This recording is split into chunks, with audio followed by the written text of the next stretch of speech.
to move within their homes. Hello to whoever's just joined. Feel free to drop a comment below. Good morning, Carla. Nice to see you. And these online workouts give people a brilliant way to move within their home.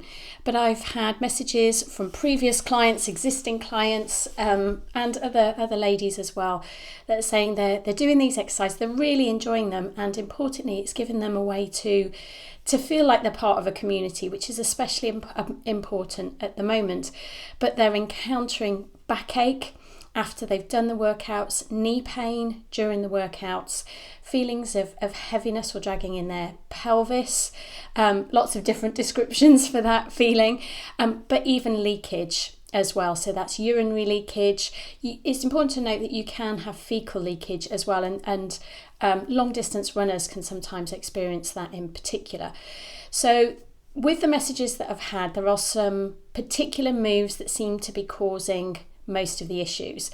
So my intention in this video was to go through some of those with ways that you can alter them. Now, I won't hit every nail on the head with this one, so if there's something and you would like to know more, or I've not quite covered what you're experiencing, then feel free to comment below, excuse me, or drop me a message via my pages, excuse me.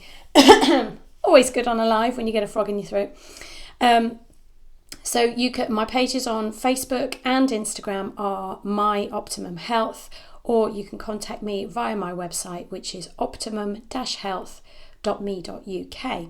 So the first move that I'm going to look at is a jumping squat. Now, I've had messages on jumping squats, but also on squats themselves. So I'm kind of going to pair those together and show you how to work backwards. And before you do any workout, I always suggest to my clients that you check in with where your energy levels are. Remember that if you've not slept well on the night before, or you're having a run of not sleeping well for any particular reason, then your pelvic floor will be as tired as you are. So meet it where it's at, meet your whole body where it's at as well. And particularly with any moves that have impact, make sure you're catching that impact. That's the phrase I use, but you're cushioning it. So you're softening through those knees, and importantly, thinking about where the weight is going through your feet. And I will talk about that when we talk about squats as well. So let's start with those squat jumps. So squat jump is where we sink into a squat and then drive up. And it's usually one into another. And that's the first point. On these videos, they are usually working for a period of time, and then you rest and then you go again. So it's literally going one into the other. You don't have to work at the same rate as the person on the video that you are using. So if it works for you to do one, catch it, pause, go again, catch it and pause, and that works for you, then vary the pace to suit where you're at. Now, if squat jumps just aren't right for you right now, you can take it down and go to a squat kick. Squat kick. That's still really going to get the heart rate up. You're coming up onto one leg versus no legs in a jump. And on this one, again, I encourage a good quality squat, extending the leg in front rather than just wanging your leg out in front of you. So there is an element of control and balance. So we're using all of the torso, all of the core within that as well. Now, if it's the squat itself that's causing you issues, let's have a look at that. So particularly if you're feeling it in your knees when squatting, be aware of whether you're coming straight down. I always like to get my clients to channel their inner Beyonce here. Get the hips back and down so that we can keep that spine nice and long. And the phrase I use is, imagine your bottom half is Beyonce, but your top half is Dolly Parton. So we're keeping lifted and long through the spine, and then pushing that floor away to come up.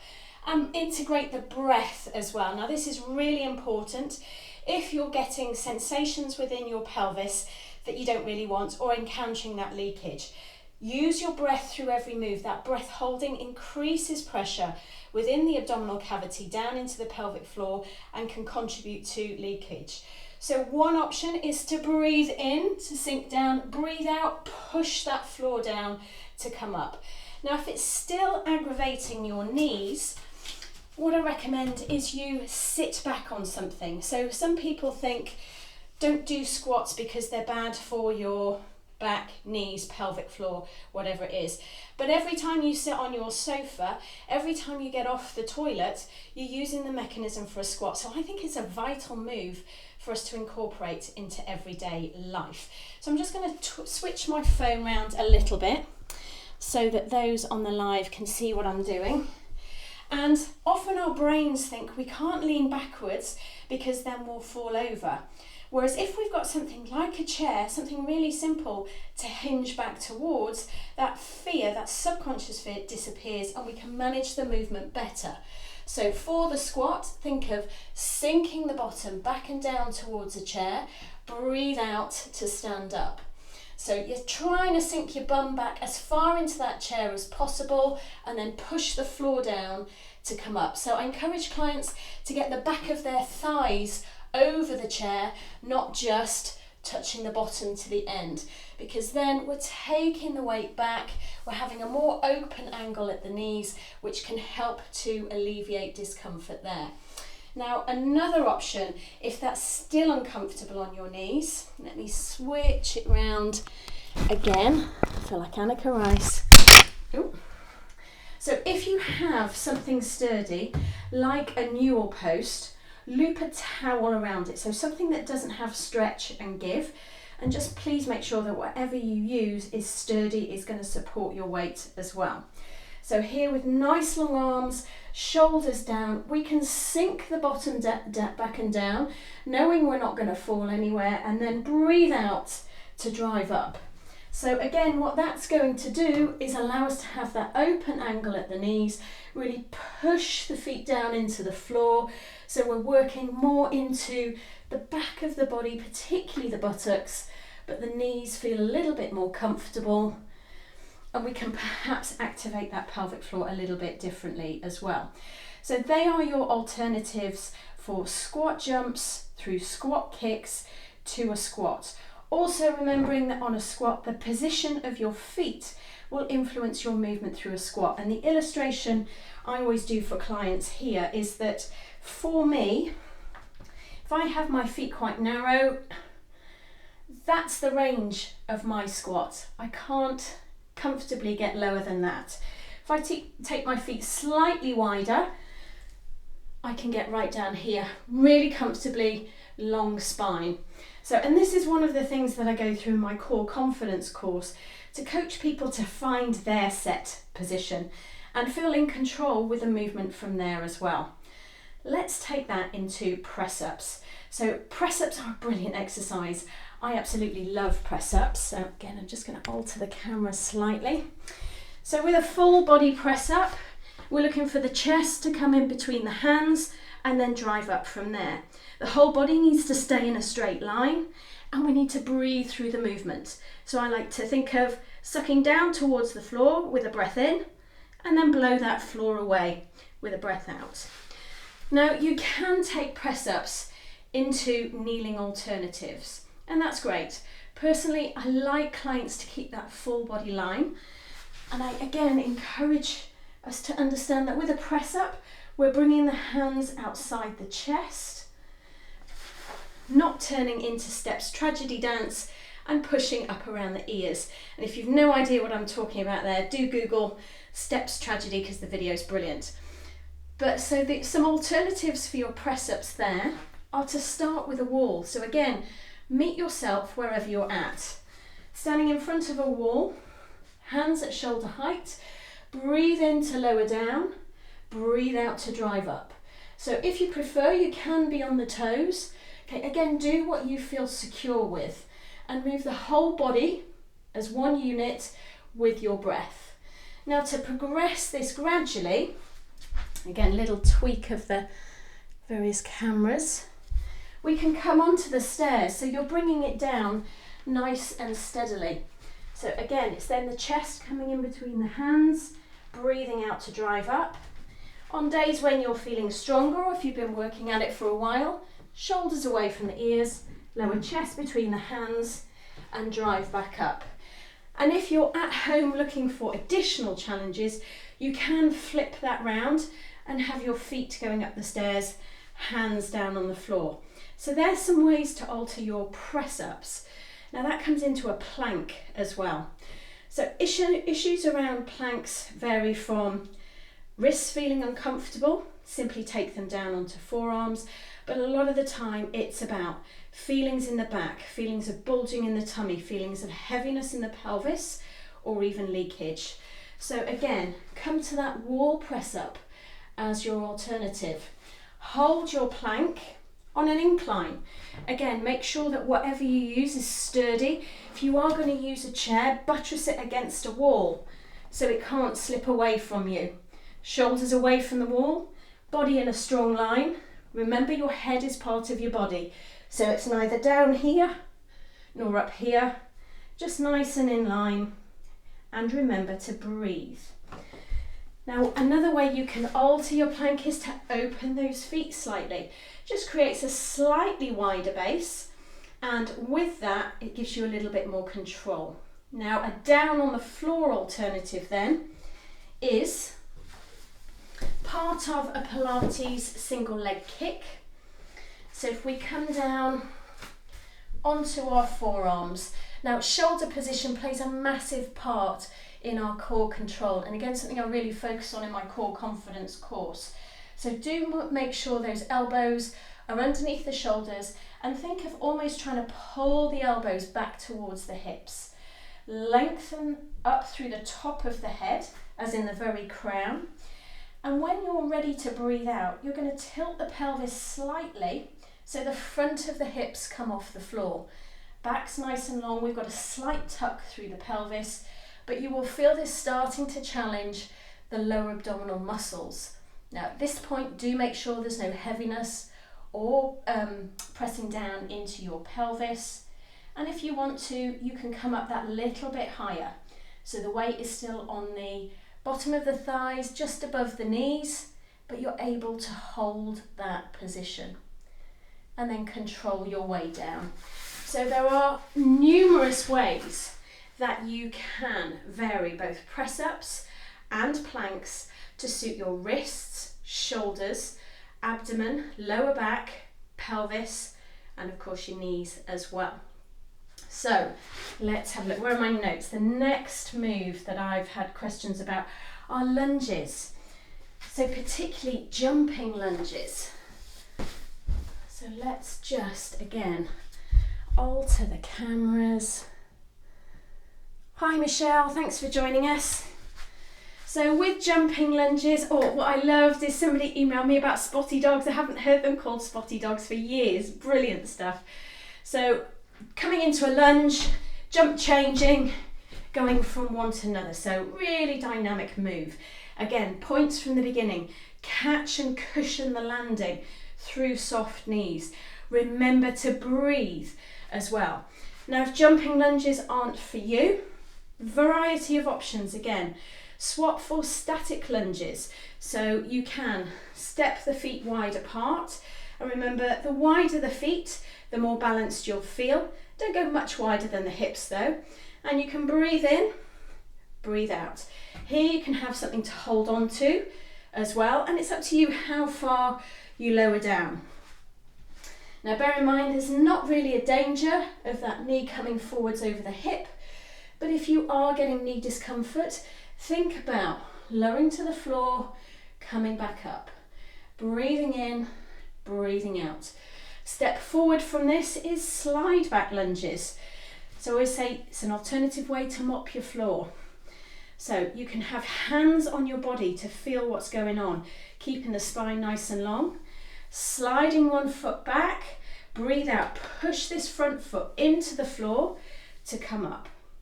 Now you can take that on a step as well. So you can slide back, come up through to a knee balance. Breathing in and breathing out. And then you can alternate that. As you progress, getting towards a stronger core, feeling more confident in your body, you can slide and add a little hop.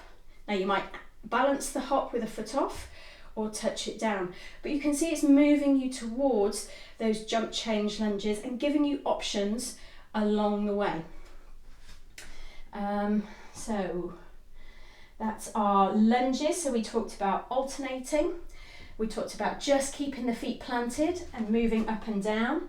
And the key thing, as I mentioned at the beginning, whether it's jump squats, whether it's jump lunges, just because the video you're watching has somebody going hell for leather at great pace does not mean you have to. You can really control your landing, catch it, slow it down, control what you can do and work in a range that suits you. So moving on from that, 2 jump moves that seem to be catching people out. Ones I call log jumps. They've been described as jumping over an imaginary thingy. So it's jump, jump, jump. So again, control your pace, catch your landing. But if the jump isn't suiting your back, your knees, your pelvis, you're encountering any leakage, you can just swap it for alternating high knees, or come into what I call a Johnny Wilkinson pose, hips out again, nice long back, and step the foot out to the side. We're really going to tap into the buttocks or glute muscles. We're working on balance because we're on one foot, and we're accessing all of the muscles through the abdomen and the pelvic floor as well. Remember to breathe. So similar situation with high knees. So running fast, knees coming up high. Take the jump out, work on bringing the knee up in front of the hips. Now I like to use, for my clients, a thumb on the rib cage, fingertips on the hip bones, because then we can feel whether we're getting this scrunching up as we round through the back, or even if they're moving apart. So it just gives us those touch points to feel what's going on in our body. Breathing out, breathing in as the leg goes down. If you want more of a balanced challenge and you're happy with your body position, bring the hands either side of the head. Again, make sure you're breathing, and remember you're in control of your movement, your pace, and ultimately how it feels for you. So they're the most commonly questioned moves that I've had over this last week. My aim is to keep everybody as active as possible in a safer way as possible. Each person is an individual, you've got different things going on. My key points are: make sure you're breathing throughout every movement, vary the pace to suit you. If the jumps aren't suiting you, take them out to a level, an adaptation that you can then control and build on. So we're not saying don't do anything at all. I think the way people have kind of jumped on the movement bandwagon as part of lockdown is absolutely brilliant.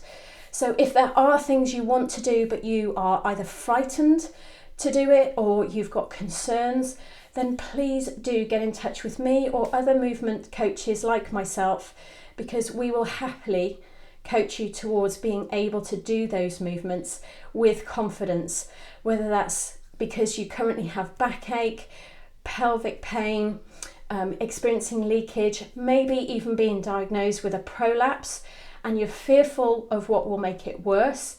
Again, prolapses, pelvic floor issues, they can be very uncomfortable, they can really rob our confidence, and at the end of the day, it's important for us to maintain your heart health and your bone health and keep you moving with enjoyment through your life.